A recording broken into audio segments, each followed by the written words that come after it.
Awesome. We are so excited. We have an amazing team here today that is willing to share their listing presentation with us. I know that's one of the questions we get most often. It's like, what do I say? What do I do?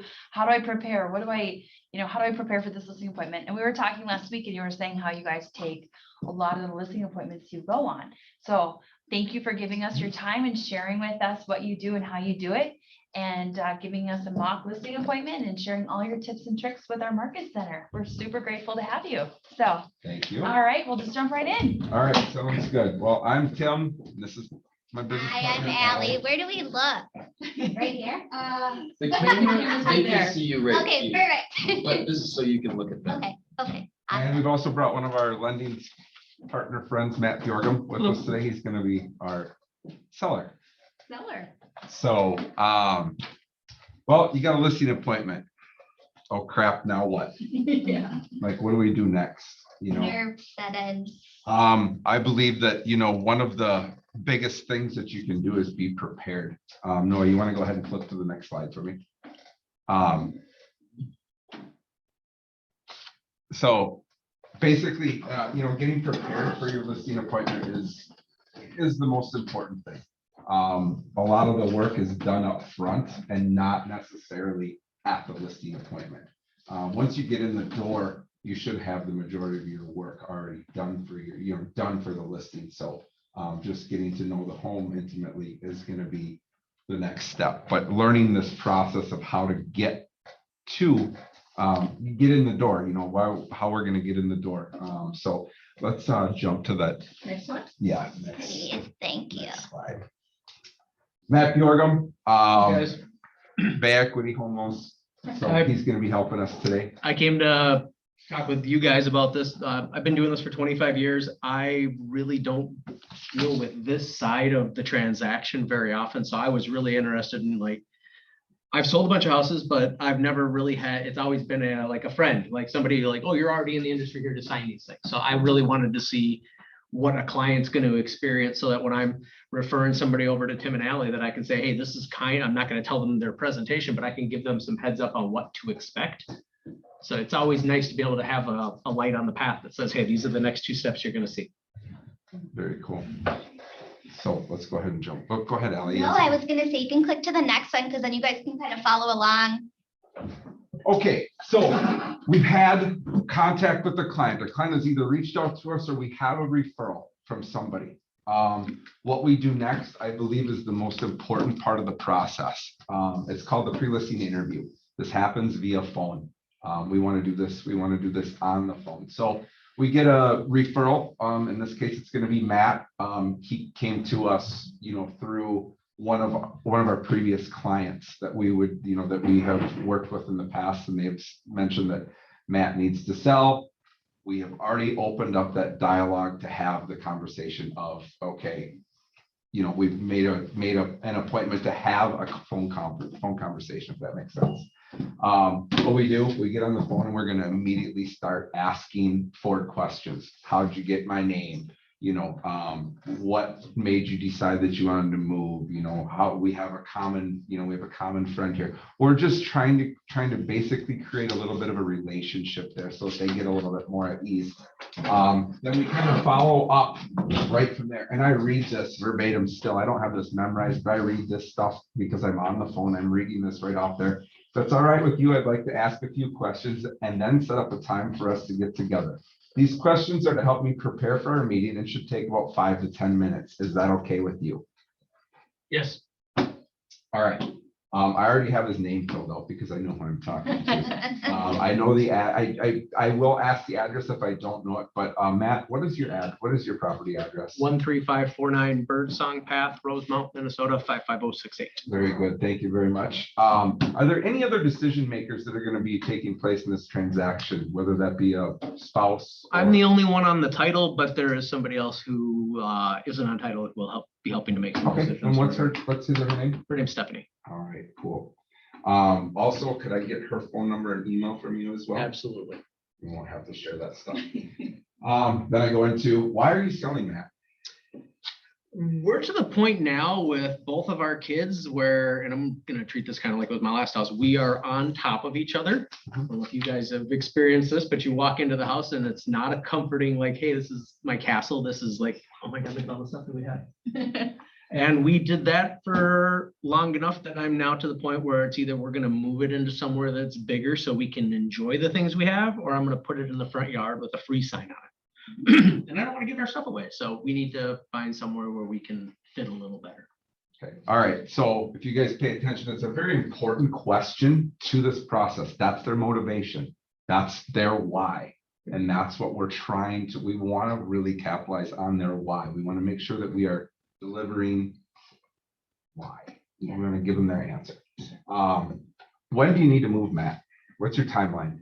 We'd like to be in the new house, if it was possible, by Christmas. So we'd like to be able to have our furniture in and be able to put our tree up and celebrate Christmas in the new house this year. Perfect, that sounds great.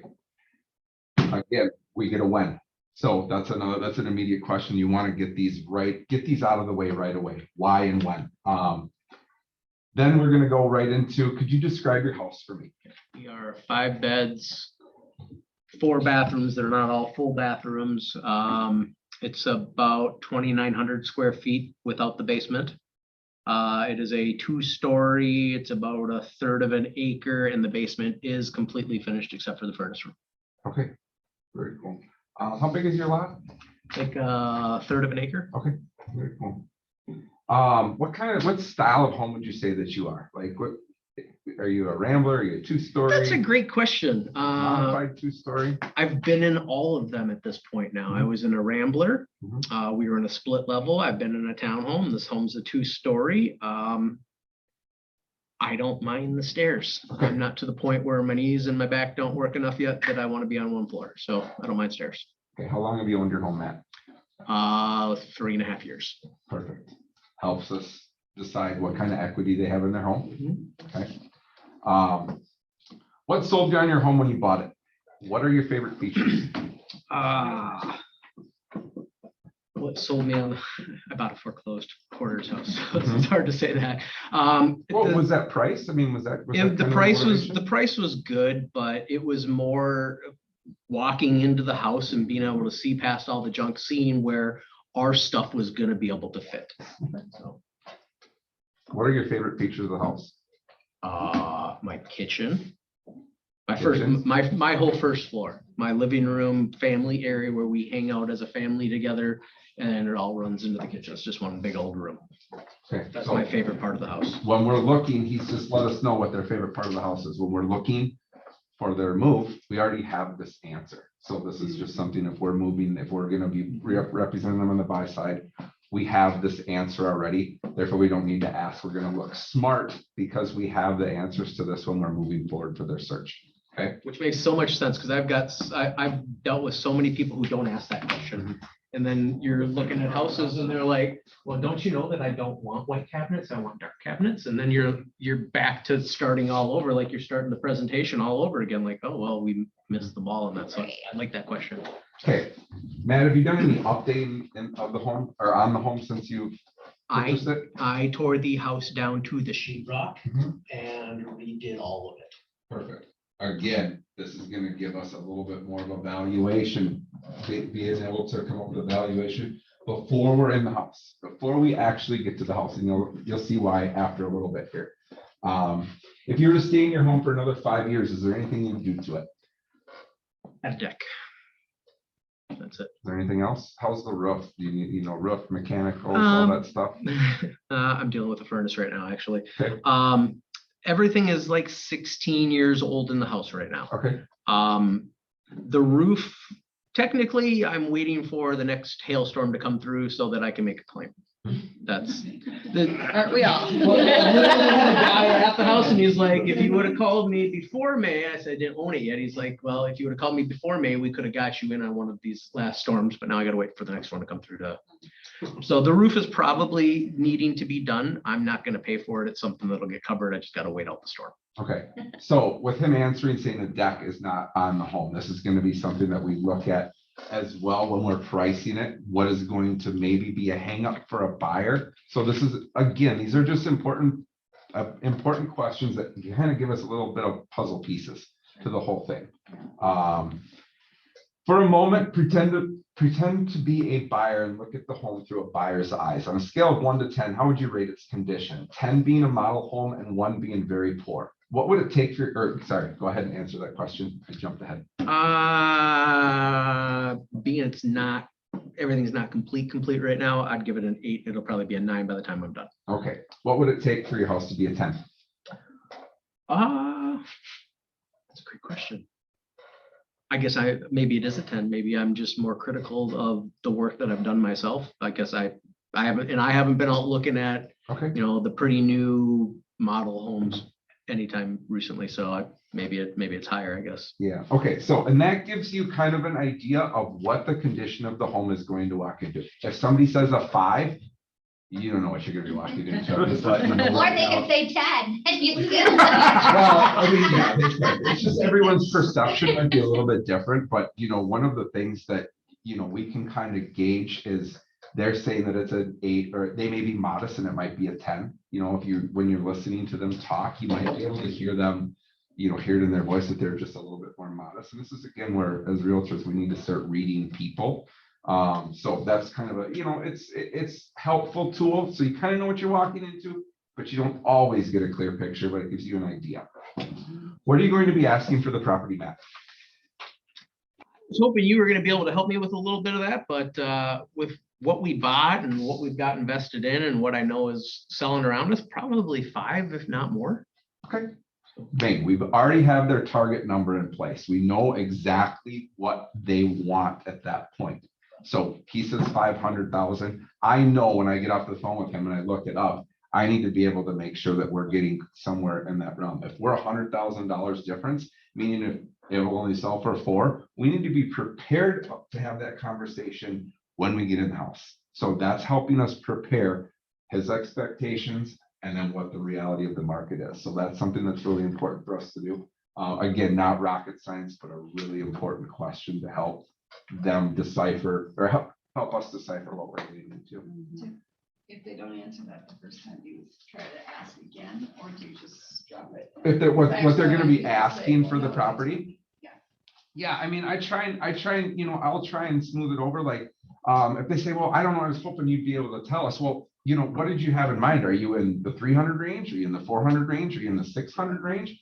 Just, we don't need to pinpoint a price. I just need to know your expectations along here, what this is going to look like. How much are you expecting to get out of this home? They may say $600,000 and it's a 2,500 3-bedroom, 2-bathroom split in Richfield. I mean, you just aren't, it's just their expectations and the reality are so far gone that You want to know. not that before spending you a walk ton of in. time on this listing because you're going to go on this appointment and they're expecting here and you're going to come deliver some horrific news to them.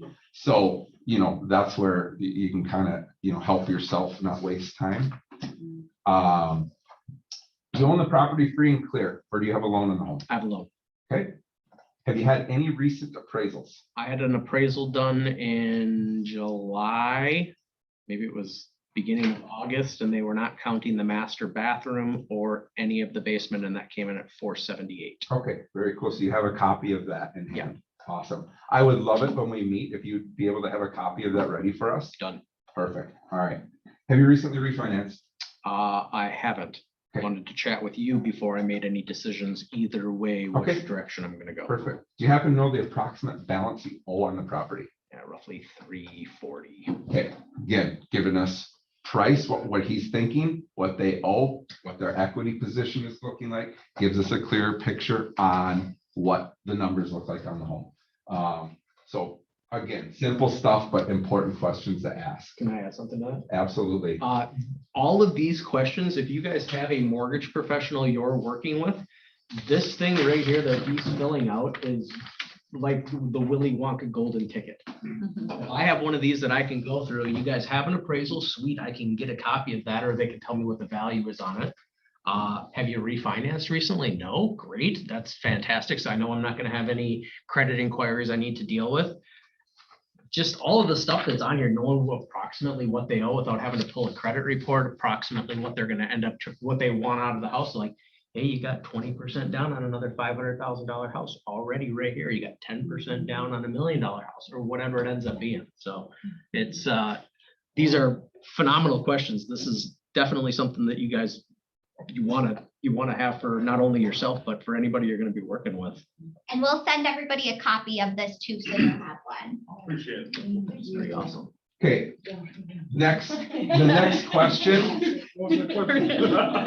I feel the next question that we're gonna ask Matt is the most important question on this whole thing. What are 3 things you're looking for in a realtor? I want somebody who's gonna sell my house and look out for my interest. Mhm. I want communication. I want to know what's going on. Mhm. And I want to feel at the end of the day that it was fair. Okay. We know exactly what his expectations are walking into our listing presentation. So what do? He wants open, precise communication, and he wants it to be fair. We don't need to blow smoke. We don't need to do anything different. We just need to present the information to him in a fair manner.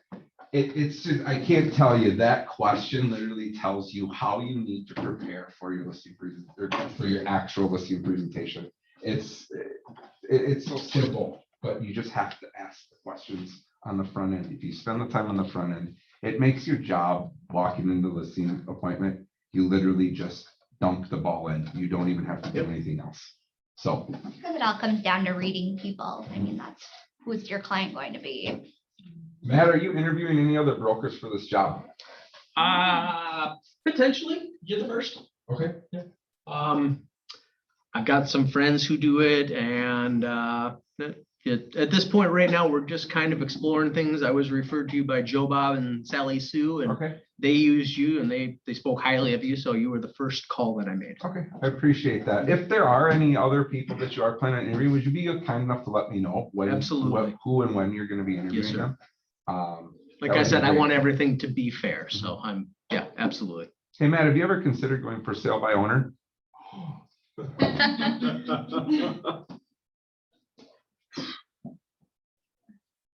Yes and no. I held a real estate license a decade ago. I also live smack dab back in the middle of a neighborhood that has a one-way in and a one-way out. So my neighbors are going to see my house, but I don't think there's going to be a whole lot of people driving down the road saying, hey, look at that place, I want to buy it.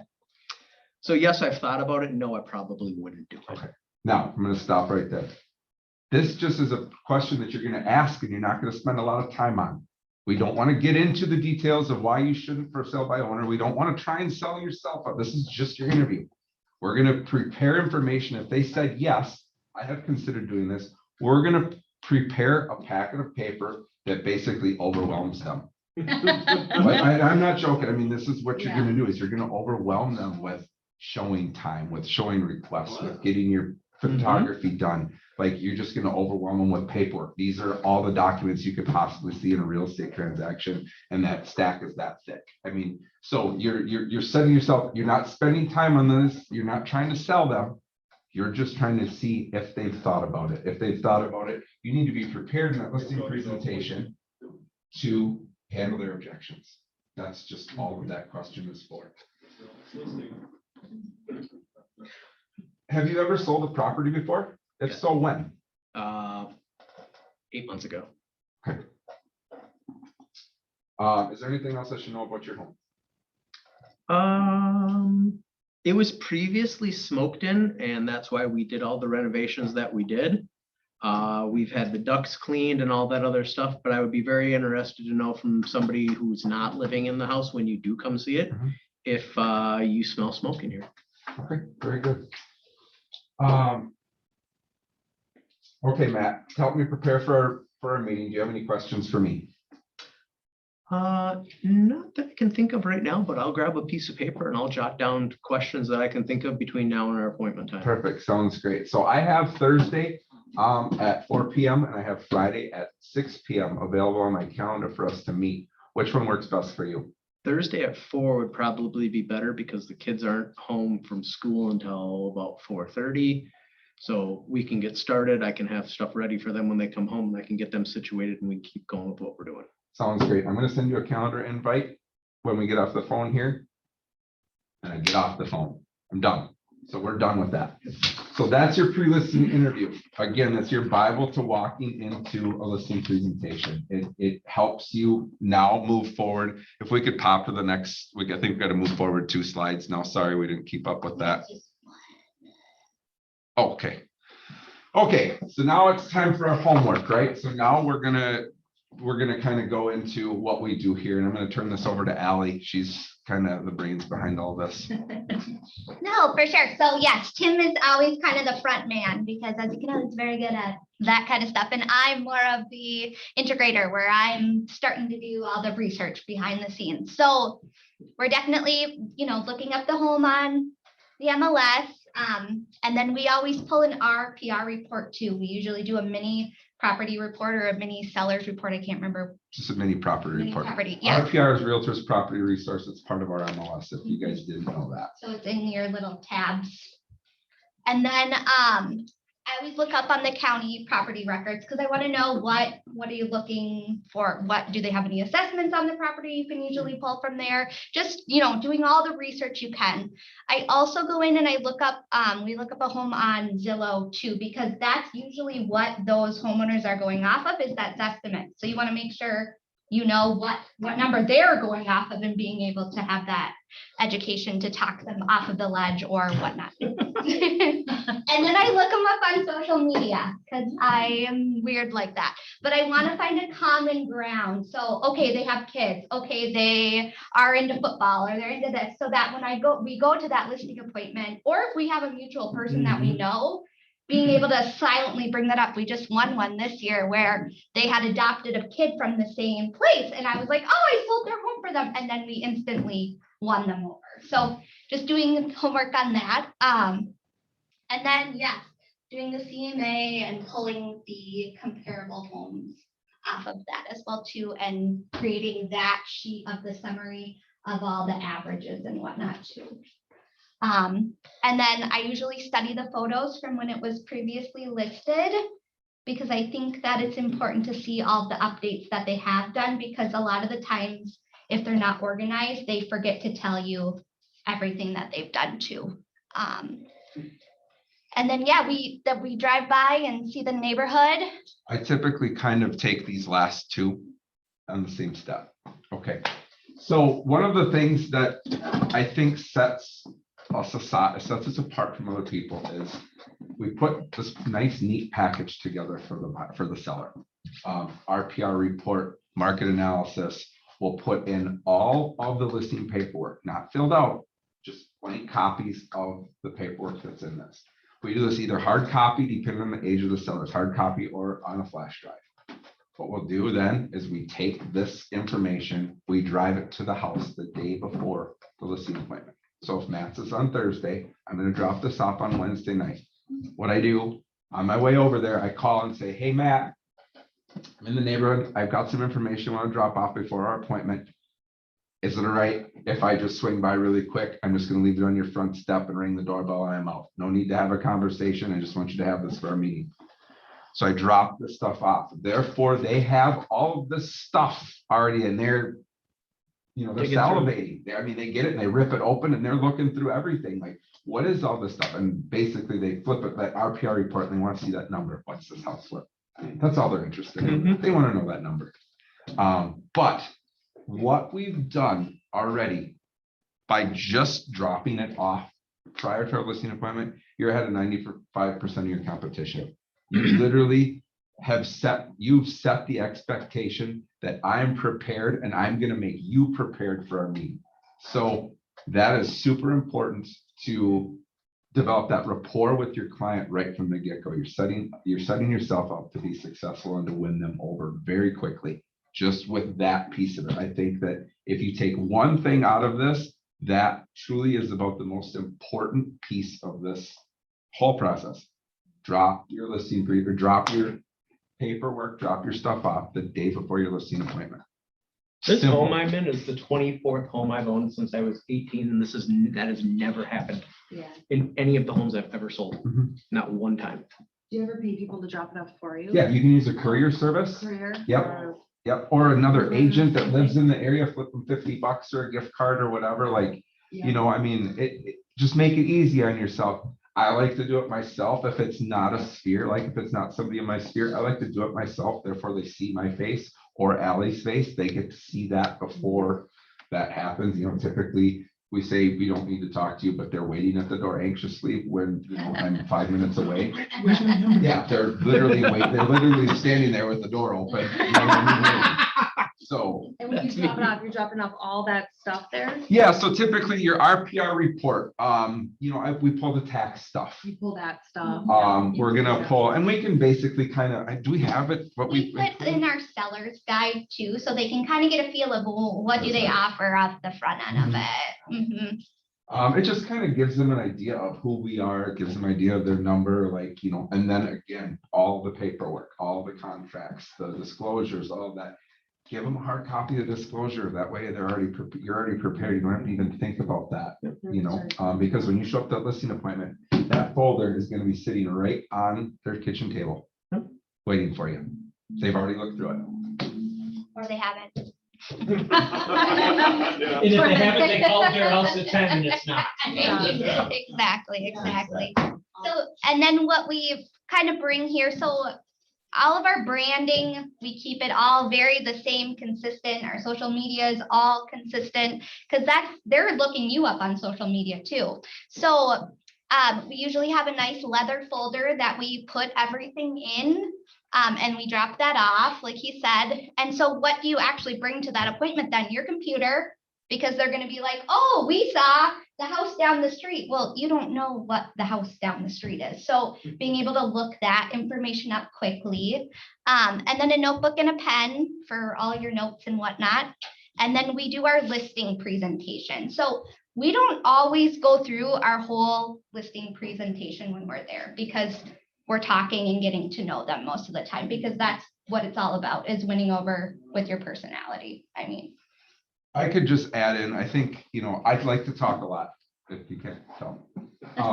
But in a listing appointment, I do a lot more listening than I do talking. It's really important to listen to your client, ask a question and pay attention. A lot of people ask a question, you know, you get into a listing presentation, you're asking a question, you're already thinking about the next question you're going to ask before you're hearing what they have to say, and then they say something and you totally miss it because you're thinking someone else. Stop and slow down. Be Just present and pay be present, attention. pay attention. I mean, that's super important. To not only win it over, but you're gonna walk out of that listing appointment and you're gonna have Everything you need. everything you need. But if you don't pay attention, you're gonna be struggling to remember everything. So,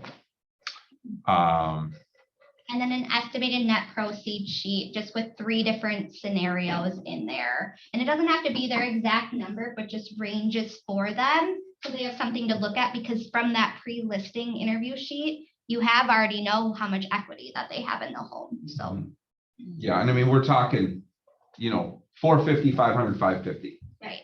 Oh, big. That number. big numbers. We're not trying to go 430, 435. 450, because you know, I mean, that's simple. You know what I mean? Saying like, go ahead. Did you have a question? Yeah, Sue put in the chat, she's wondering if your listing presentation is printed or digital, or do you keep it the same?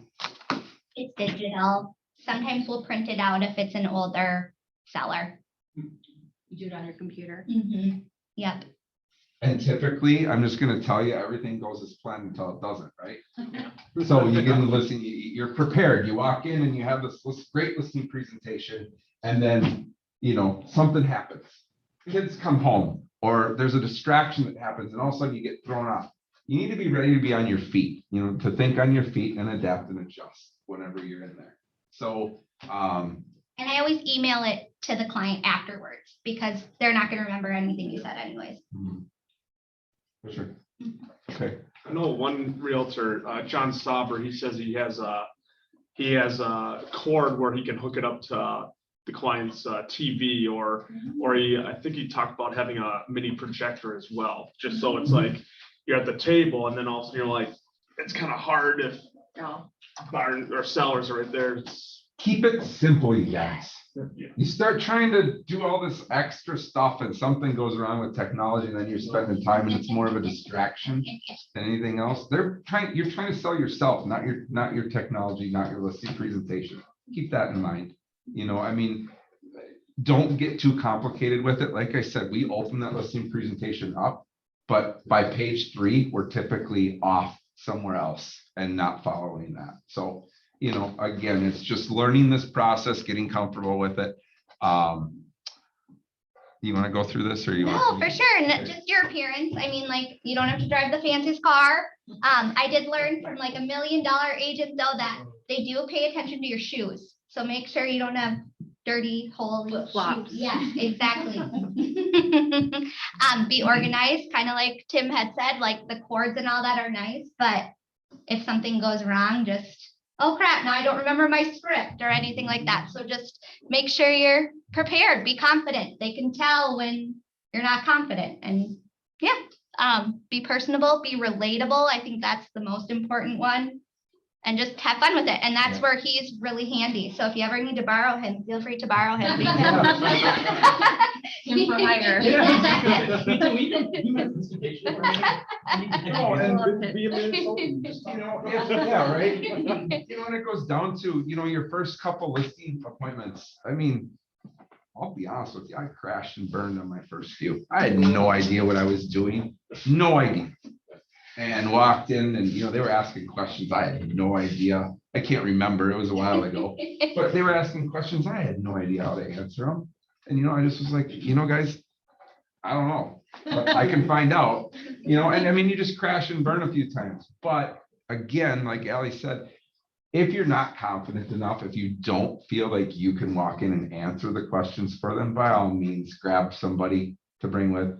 You do your listing presentation, they pick up where you start to fumble. You know what I'm saying? Like, I mean, that's really easy to do. Allie and I, we've done it before with other agents where, you know, they'll go do their listing presentation and we'll come in, and when they start asking questions that the agent can't answer, we're going to jump in and show these clients that they have the support to get the answers that they need. So again, if you're having problems with that or not confident, I would say absolutely bring somebody with you. 2 heads are better than 1. Yeah. It looks like you got a team working for you too, so it's not a bad thing. And it works out well in our situation. We've done very well on our listings, capturing, you know, our basically the conversion rate is very high for us. And it works well because Allie and I are very different in personality wise, very different in presentation styles. So typically somebody at the table relates to one of us and the other one relates to the other. It's just kind of how it works out very well. So again, the dynamic walking into a listing presentation is also less intimidating. For sure. So, No, yeah. I'll piggyback off of that. Bring someone, like if you're a new agent. When I was a new agent, I was with a different company, didn't know what the hell I was doing. Mhm. Went to the listing presentation and just butchered the heck out of it. Yeah. Then I got to KW here and set me up with a coach, and my coach came with me. Mhm. And all of a sudden I was like, I kind of fumbled a little bit, and then boom, she comes in and swoops in, helps out, and that's how I got my first listing presentation. Mhm. And then watching her, she came with me with one more appointment, and then my third one, she kind of watched it. I'm like, this is kind of cool. But yeah, Definitely. it helped. It helps build that confidence. It does. Does anyone have any questions? Like, we're here, like, you know, we kind of breeze through this, we do this so much that you kind of miss out on a few of the little details. We tried to cover as much as we could without getting too boring. Does anyone have like any questions? What do you do with, I've done this quite a few times now with helps. If they're not quite ready, you meet with them and all of a sudden they're like, oh, they give kind of that pause, like we still have to do all these things. Mhm. I know I sell my clients on, oh, we can do withheld. That way, by the time you're ready to go, we can. How do Absolutely. you approach that? I mean, I think that is something that's a good conversation to have, especially you're in the door, you know, you're there, you're in the door, close the deal. Like, I mean, close it, get that contract signed, you guys. Like, I mean, that's super important. Do you have to get that contract signed at the table with them? No.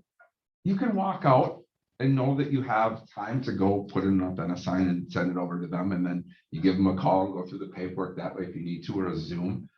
You can have it there if they're ready. You have to be able to read that at the table as well. But doing the withhelds, absolutely. I mean, get them to sign, get them to commit. I'm on with one withheld right now, for 8 months now. Yeah. They're one that's just, you know what, the perfect place pops up, we're ready. I'm like, okay. Mhm. At this point, I'm like, well, redo the paperwork because it's just been 8 months, but, Right, right. Expired. So they're not one to be pushed. they're not one to be, oh, God, no. Yeah, that was the thing though. It's like, just get them signed and with them and reading them. That was a good one too. It's with them, I read them and they're like, oh yeah, we're ready to sign. But then I was like, okay, great. This will be this summer. I was like anticipating, okay, points are coming up and we go to a few and they're like, oh, this isn't our choice. And they kind of have a little higher taste and stuff, but it's like, oh, okay, this is gonna be a little longer, but they've been good to work with, so. I think that, you know, I truly believe that even as a new agent, if you use this style, if you come in, preparation. I mean, how does the underdog ever win?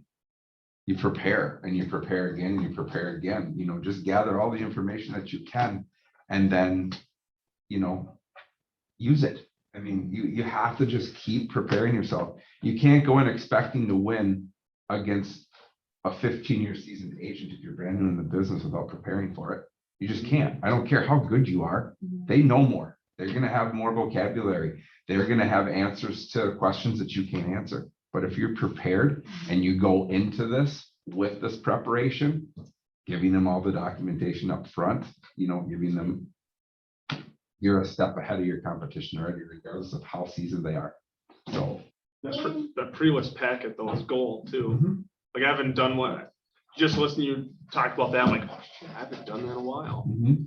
It's like, You gotta have, you know, we create bad habits, you know, and that's something too, that if it's working, why would you ever get away from it? If it's working for you, it's a small little effort to make, doesn't cost very much to do it. You know, again, be prepared. And just always leaving them with, oh, I'm going to get you that information, because you're always trying to be in contact with them, right? So we don't give them everything up front. Like we don't never give that exact price that day of the listing appointment. We say, okay, we do a soft pull and let me see the property. And then we go home and really do our research. And we also offer a couple more things like staging and all that. So I do a whole staging consultation and type all of that up and send it over. So just giving them the education and the resources that they need. You know, one thing too, that we probably didn't touch, when you get to that listing appointment and you walk into the house, you know, basically you're gonna ask for a tour of their house. It's on the next slide. Oh, is it on the next one? Yeah. Oh, I'm No, that's okay. 3 left. Oh, we do. Oh, I thought we were just about done. Yeah, Offer introduction. sorry. I, for whatever reason, I was like, we didn't even touch on this. No, that's okay. So yeah, I mean, you know, walking in, you walk in, eye contact, shaking their hand, shoulders back, chin out, like you're confident, right? You need to walk into this like you are in charge of this meeting. So I think that that's really important. You know, dog, cat, you gotta love them because they're part of their family, right? You need to make sure that everything's included and that you're a human being. Go ahead. with, I see dog and cat. My last listing, they had a cat tower, just massive thing. What's when you see one of those, you say, hey, get this out of here, or I'm not even addressing that at a listing presentation at all. after the fact? That's her when she does her staging. And I don't say presentation. anything when I'm at the house. I wait until I leave. So you leave, so they don't get in your face. So, first things first, can you give me a tour? Okay, this is really important. You're gonna grab your notebook, you're gonna grab your pen, and you're gonna let them lead. 95% of the time, they're gonna tell you everything that is wrong with the house, room by room. Yeah. You're gonna walk through. I don't want you to say, what's up with that stain on the ceiling? What I want you to do is make it obvious that you see it. Let them see that you see it, and then they address it. Don't start pointing out what's wrong with their house, you guys. If you start pointing out what's wrong with your house, you're gonna set the tone for that meeting to be negative. We don't want that to be negative. We're gonna let them point out what's wrong with their house. Make sense? Or address it later when you actually have the listing.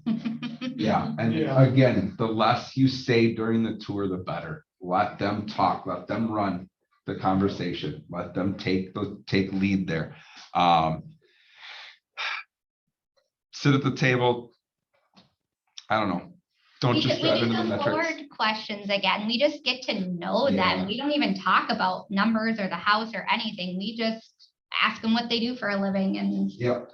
You know, kind of going back into, you know, when I asked Matt, you know, for a moment, pretend to be a buyer and look at your home through a buyer's eyes. They've already set themselves up to what needs to be taken care of in the house. So you kind of, you know, already know this stuff, but again, you know, not getting into too much details about numbers. They all want to know numbers, and you just kind of have to say, you know, we're going to take this information, go back and give you a solid market analysis. But So you do a two-step. yeah, all this stuff. I mean, you're prepared walking in, knowing kind of a range that you're going into. But once you get into the home, see the condition, quality, fit and finish, like, then you can kind of determine your price a little bit better. just because too, with the, like you talked about the withheld and stuff, like it could be a month from now and the market could be completely different, like we just witnessed. So I always say, let's watch the 2 weeks before we put it on, because everything's pending right now, and then we'll be able to see an exact price too.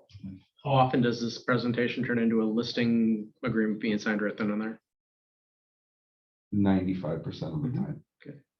Then you just leaving the price open. Yeah. What they're saying. Mhm.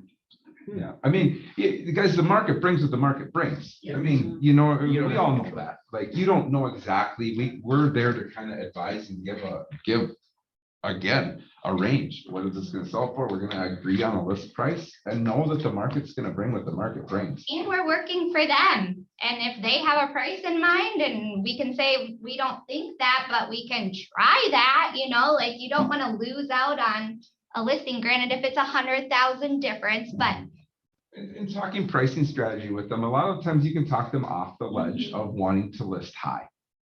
You know, it's better to list appropriately than it is to go in high. Well, you know, we don't want to leave any money on the table. We won't. The market won't allow us to leave any money on the table right now. In a buyer's market, completely different situation, but pricing strategy becomes a little bit different. But, you know, in this market, it's kind of hard to miss that number unless you're way too high. and we have in our listing presentation kind of all the different points about pricing appropriately. And so we go. And we can share that with you guys Yeah. as well. We have that listing And presentation. with that, how do you, I know you're saying it's in your presentation, but how do you talk them through that? Say they are, expectation is 100,000 up here where it should be, instead of 550, it should be 450. What's your, I guess, your calm them down and realization to what it should be, what the market's showing them? Is it you just show them the comps? Yeah.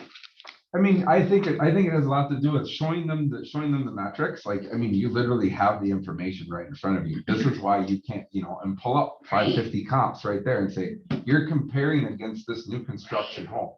Like, you can't compete here. You can list it here, but it is not going to sell. And then we talk about what happens when you start dropping price. What happens, like you typically get, you know, 95 to 98% of your reduced price and so on and so forth. So pricing appropriately is more important. It actually saves them money in the long run than trying to back your way into it. I like the show them the 550 ones. Yeah, I mean, show them what they're up against at 550, and that typically talks them right out. They see that and go, whoa, yeah. I mean, it's 1,000 square foot bigger and Right. has another bedroom and bathroom and a deck. And you know what I mean? Like it really, you can really spell it out for them and they'll see. I mean, unless they're just unreasonable people, then. good You don't luck. want it anyway. Walk away, you know, don't be afraid. And again, don't say yes to everybody. Don't be afraid to say no. I mean, you know, you want your numbers to look well too. You don't want to have a listing sit for 200 days and, you know, keep reducing the price and stale. And then the neighbors and everybody that drives by else. Exactly. Having been through Bold and hearing that you can fire clients, you don't have to work with everybody. Like, well, I may just not be a good fit for you. Mhm. That's been extremely empowering. Like, hey, I don't think I don't think I'm the solution, but I can definitely, based on our conversation, I know somebody who you'd fit with really, really well. You know what I mean? Mhm. And you're gonna know those people. Take a referral. Yeah, Plain and exactly. simple. Yeah, you may be a sanguine and they're an analytical type and you guys are like oil and water and you're like, I got somebody who likes to crunch numbers just like you. Let me get it. Exactly. Question for you, how often do you get asked to cut your commission come up? Never, It never comes up, never really really? comes We up. did just have that. Well, we did one, Yeah. but I mean, it really, but We talk it down though, just because we do offer a So much. ton with staging and all that and. So if I was like, hey, Allie, we really like what you offer, but can you guys do it for 5.5%? Because we've got 3 other agents that'll do it for 5%. Will you do it for 5.5? What would you say? You know, I think we just go into kind of that whole dollar thing, right? Like, so this is how we split it down. We don't get that full commission. 2.7 of that goes to, you know, the buyer's agent, which we can't change that. And then we have to pay our brokerage. And so we get our check and then part of it goes to the brokerage. We don't say percentage or anything like that, but then we have to recoup our costs. So we have our marketing, we have our staging, and we just go into it. And then by the end of it, typically they're.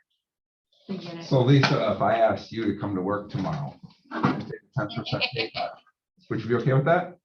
No, Okay. I would not. Done. Conversation over. Literally the end of the conversation. Right, I mean, don't be afraid to put it back on them too. right. Keep control of your conversation, don't be afraid to put it back on them. You're not gonna lose them. You're already in the door. By answering that question that way, you're not gonna lose them. And if you do, you don't want them as a client Yeah. anyways. You need to stand up for yourself too. You're not in this business to. We're You're not a you're not a discount discount brokerage. We are not a discount brokerage, so full service. So again, explain, if you need to, you explain the benefit, you explain the services you provide, professional photography, brochures, online ads, whatever, however you want to package your listings together. But again, don't be afraid to put it back in their court. And I've used that before. If I asked you to come to work, tomorrow and take a 10% pay cut, would you? Well, no. Okay, conversation over. I called him my shark. I let him out of the cage. Shark. I mean, it's that simple. I mean, You guys, the real estate agent's kind of tough. Like you guys, the people can come back and ask that question. Well, They used to ask that question to mortgage people and now, don't get me wrong, we're bound by the Dodd-Frank Federal Wall Street Reform Act and we can't give discounts, but like that was a question we got all the time. And you get to the point where you either ask the question that Tim asked, or you get into the volleyball game or the tennis match. Like, oh yeah, I'll do it for 1.5 points. Oh, I'll do it for 1.25. I'll do it for a point.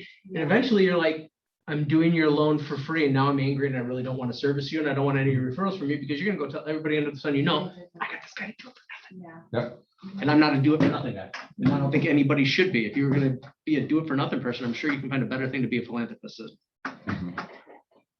Again, talking about what you have to offer and whatever your own listing, whatever you do on your own listings, just make sure you put that together, have that ready in a bullet point form so that they can look at a quick glance. What do you offer versus another agent down there? Kind of going back to when I asked Matt if he's interviewing any other brokers for the job, if he were to say yes, I'd want to make sure that I was in first. So that's why you ask the time, when they're seeing that person, make sure that you're the first one in the door. They get, I don't know what the number is on that, Lisa, you might know, is it 80% go with the first one? I don't know. Yeah, it's really high. 80% of, 80% of the time when you're the first one in the door. You're doing it. So try and get in there first. That's important too. And then you explain the selling process. What does it look like? What does it look like if they've never listed a home before? What does that process look like for us? How do we what do we do in that process?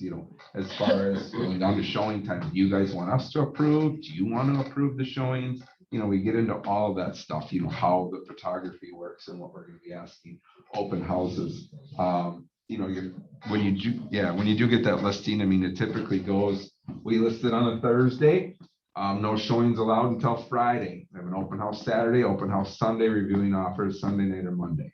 That's the expectation right now. Now, obviously that changes as the market shifts, we get more into the buyer's market, it's not gonna necessarily work that way. We're reviewing offers every Sunday and Monday. But this year, it's been basically for the past year and a half, that's pretty much what it's been like. But that's how we like to present our listings is, that opening weekend, and you're doing your social media campaigns around it. Allie, you can speak a lot more to that. I have No, for idea sure. I what kind it of is. tell them you're gonna have a week of hell. I'm gonna come in on a Monday. I'm gonna help you declutter and stage and get that done. So Monday, Tuesday are typically those days. I said, then Wednesday, we get all your marketing material and get your listing together. Thursday, we list, Friday, and so on. So we kind of have a whole system that we. Mhm. Yeah. And it is, it gets overwhelming typically when you get to that week of listing, they're tired, they're a little bit cranky because they've been, moving stuff and they've been arguing about what they can keep and what they can't keep, and, everything gets to be a little bit tense. So Allie hits it on the head. It is a tough week. I mean, it really is. And just prepare them for it. Which week is this? The week prior to their Oh, going live. Go live. Yeah, their go live week is hard. So, yeah. And then we tell them to go on vacation for the weekend. Yeah. But- Just get out of the house for the opening weekend because your life is so interrupted. Go stay with your brother or your parents, or go up to the North Shore or whatever. Go to the cabin. Go find something to do. Yeah. Do you guys measure the house? Like if it's never been listed or it's really old, do you guys actually physically measure the house? You do, Mhm. you do every time or Yep. most? You have to. I mean, to get the numbers right, you have to do that. Tax, realist and whatever the other one is. Not always right. The public, Not always it's right. not always accurate. People don't pull permits when they do work like myself. They make it, there's an addition on the house, or, And They want realtors are taxes, right? lazy. Let's be honest, most realtors are lazy, so they're not accurate numbers when they've even listed them prior, so. Yeah. Mhm. Oh, the builder was right when he put these numbers in here. I'm sure it's I have a still the same digital- 15 years later. I have a digital tape measure that I use. Yeah. It's very simple, very quick. So yeah, if we click on the next slide, what's next? Anyway. That was Noah, by the way. He did that. There it is, Joe. There we Oh, go. yes. And then just following up, we always send a thank you card. You can put it in their mailbox when you're leaving that listing appointment, so they get it the next morning, or you can That's a great send idea. it through mail. Mhm. That's a fantastic idea. And then Again, setting yourself ahead of the competition, just thanking them for letting you come in and the opportunity. Simple. Keep it simple and sweet. And then just I always leave them with something, some kind of homework that I have to go do for them, or we have to go do for them, so that I have to contact them again. Mhm. And then the state. That could be finding that copy of that appraisal. That could be a number of different things, but you want to give them one thing to do. That way you can see their commitment level as well. If they call you the next day and say, hey, I've got the copy of that appraisal you requested, where should I send it? Well, just email it to me if you can, or I'll swing by and pick it up from you. Make it easy for them. Don't try and, well, I don't have a copy, or I don't have a scanner home. No worries, I'll stop by on my way home from work today. Does that include disclosures or just, hey, did you fill that out or something? And you could use, you know what I mean? If you're to that point, you could definitely use that if you're there. But if you're not quite there yet, if they haven't said, yes, let's go, Oh, yeah. then you want to give them a little bit of homework so that you have that follow up the next day or, 2 days later. So, There's a question in the chat. How much do you pay on average for staging? I don't know. I have a whole load of stuff and I've purchased it all. So you can basically 1% of list price is Yeah. pretty much what you can. Yeah. Do you stage the house with your own stuff? Mhm. Really? Mhm. It's got a trailer you pull up in and just. Yeah, States. No, it's a- Makes a garage difference, sales. though. or make that's it- huge. Yeah. or she makes me drive stuff around every once in a while. Could you do me a favor? Oh, yeah, I've gotten that call. I just need a couch moved out of this 3rd floor condo. Great. Tim will do that. Pivot. Buy one. It's gonna be an expensive lunch, Ellie. Manny's it is. Yes, it is. So when you do your staging, you set the consultation and you go to the house, and what does it look like? How long does it take? And then what do you do and what do you do after the staging consult? So I tell them, like, so from beginning to end, I go in and I say, I'm not going to tell you anything to do today because I could tell you everything, but you're not going to remember anything that I say.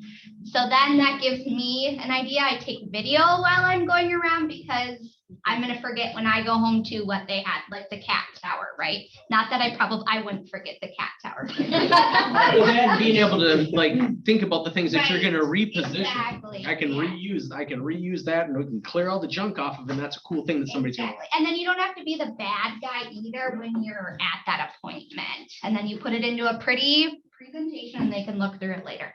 So then, like, go home, do that. I tell them I will come and I will help you. So I put everything that they should remove on there. And typically they listen. They'll remove most of it, but I do help a lot.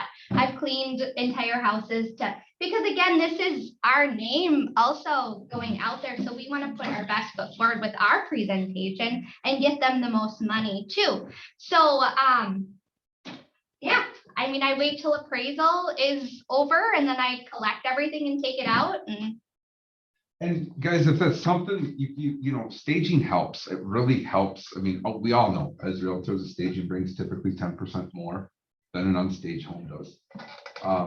But you know, just with that simple number alone, you know, adding that 1% onto your going from 6 to 7 and saying, we're going to include staging into this, you know, you contact the stager yourself, negotiate your contract, 1% of list price done or 3/4 of a point, you know, if you're going to do some volume with them. Negotiate that in, you include that right in your commission. You can always cut it out. You can say, we don't have to do the staging. However, it brings 10% more. So this is why we include this. This is why I'm 6 3/4 or 6, you know, or 7% versus the 6% here.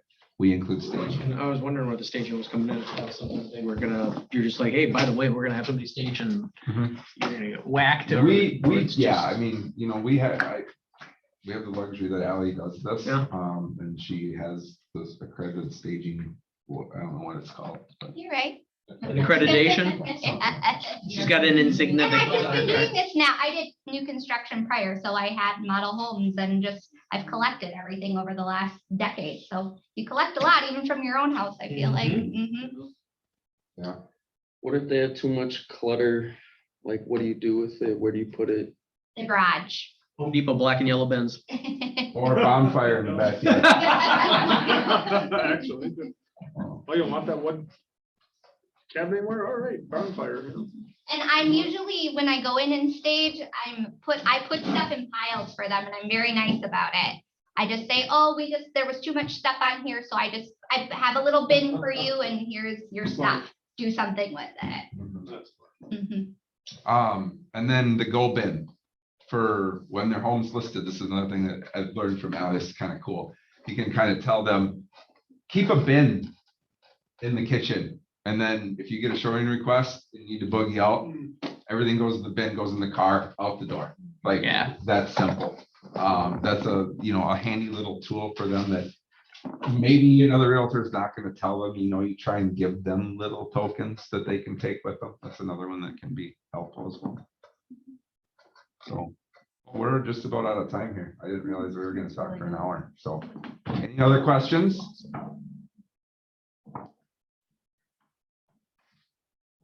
You can pull up that listing presentation too, if you guys want to see. Or just send us your email and we can just email it to you. If you want.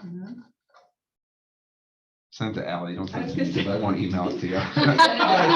I'll just be completely Ally, we transparent. all get it to see, I can just send it out. Yeah. Yeah, then you don't have to have, multiple different, I would love a copy of it too, just to have. Yeah, just for so sure. it's something I can review. Yeah, absolutely. Cool. Well, thanks, you guys. One quick question. What do you do after you take the listing then? What's your You sell follow-up? the house. Yeah, and what happens when it doesn't sell right away? Like you took it and you knew it was a little overpriced Mhm. and you're like, shoot. What's your process for that after you have the listing on the market? Well, typically your feedback from your initial showings are going to tell you, they're going to give you your roadmap, right? Yeah. They're going to tell you what needs to happen. So typically what I'm going to suggest is 5% reduction. I mean, and I have that conversation with the client ahead of time. Like, we're listed high, knowing if we're not seeing some traction here the first week, maybe 10 days, that we're gonna make a 5% price reduction, and I make them understand and commit to that. Okay. Typically, we can do a listing change, what is it, the change form or whatever it is, a contract change form, and we'll fill that out ahead of time, knowing that we can predate that for 10 days or 2 weeks with that 5% reduction in price right then and there. So that when that comes up and that date hits, we can do that automatically without them having to sign. We don't have to hold the process up. We're just moving forward with that. Makes sense? We send out a welcome email and it lays out everything again. We just give a ton of information and it's all in writing so that they have something to reference back at. Probably too much information sometimes. So that's it. Well, thanks for coming, you guys. No, Any more That was questions? awesome. That was great. Thank you. Thank you, guys. Appreciate it. That was so good. I've got a few extra copies of this pre-listing interview thing if anyone wants one. Can we give them a round of applause? Print it out, maybe. There you go. Thanks, guys. Guys. Hey, Tim, can you just start with a smile? There it is. I'll get it from Allie. That was awesome. Each one at a time. So good, thank you.